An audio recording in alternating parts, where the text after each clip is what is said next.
When it comes to entering new segments, Honda is one of those wait-and-see companies. Think about the pickup truck. They pretty much waited till everybody had a pickup truck and then they dove in. They're kind of doing the same thing with crossovers. And this is the Accord Crosstour. Now, I think Honda did something very smart by leveraging the Accord name, because let's face it, when you sell almost 400,000 units a year of a very popular family sedan, why not leverage that into a crossover?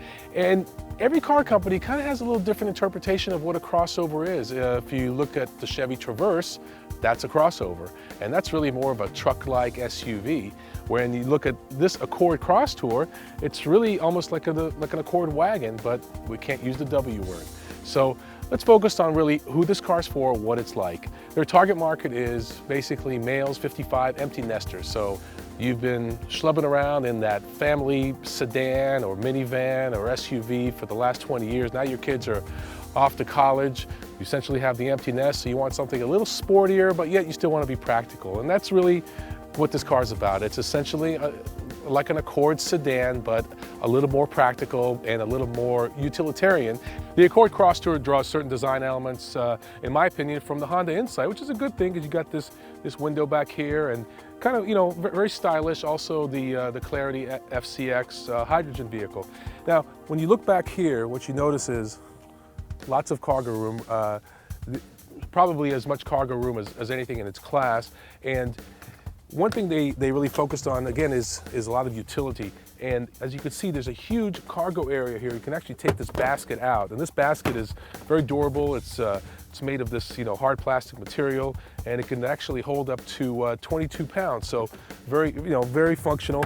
They actually mounted the spare tire underneath in its own cover just to make this extra room. So all about function, and you can actually, this piece is actually reversible. So you've got this, you know, hard plastic here that makes it very durable and easy to clean up stains, and you got this cut pile carpeting. So you want the carpeting side, fine. You want the plastic, the durability side, there it is. You can actually do the same to the side pieces. If you notice, you have these levers here that help, you know, one push of the button and the seats go down. Again, a ton of cargo space. So again, it is a crossover. It is designed to be something between a sedan and an SUV. I would say a lot closer to a sedan, but nevertheless, it still has that functionality. The Crosstour's front end is very aggressive, very bold, almost truck-like, and it's actually been nominated for the Truck of the Year. Hard to believe this qualifies as a truck, but it does. It comes in front wheel and all-wheel drive, and has a 3.5 liter engine, very, you know, a V6, very proven engine.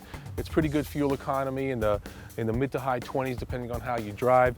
One of the things that separates the Accord Crosstour from a regular Accord is the ground clearance. Typical Accord will have about 6 inches of ground clearance. The Crosstour has about 8 inches of ground clearance. So that helps, you know, especially if you get the all-wheel drive version and you are going to do something that's somewhat off-road. Hey, you've got that extra ground clearance, it helps. The 3.5 liter V6 engine produces 271 horsepower, 254 pound-feet of torque. Very simple trim levels. Got EX, EXL, and EXL with navigation. Starting price around $29,000. It's going to go up to as high as $39,000, fully loaded EXL with navigation, leather, the works. So you can kind of understand where the price point is, what the segment is, and you have to decide if a crossover is right for you. Then this is just one interpretation of a crossover, and if your interpretation of a crossover is much more sedan-like than truck-like, this is probably the right vehicle for you. We enjoy driving it. I wouldn't say it's the most engaging vehicle in the world, but you know, neither is a Honda Accord. Honda's not really about that. It's about reliability, practicality, and great resale value. And you know that every day you're going to get in this thing, you're going to turn it on, it's going to deliver, and that's what you want. You want simplicity. The rest of your life is probably complicated enough. Go for it.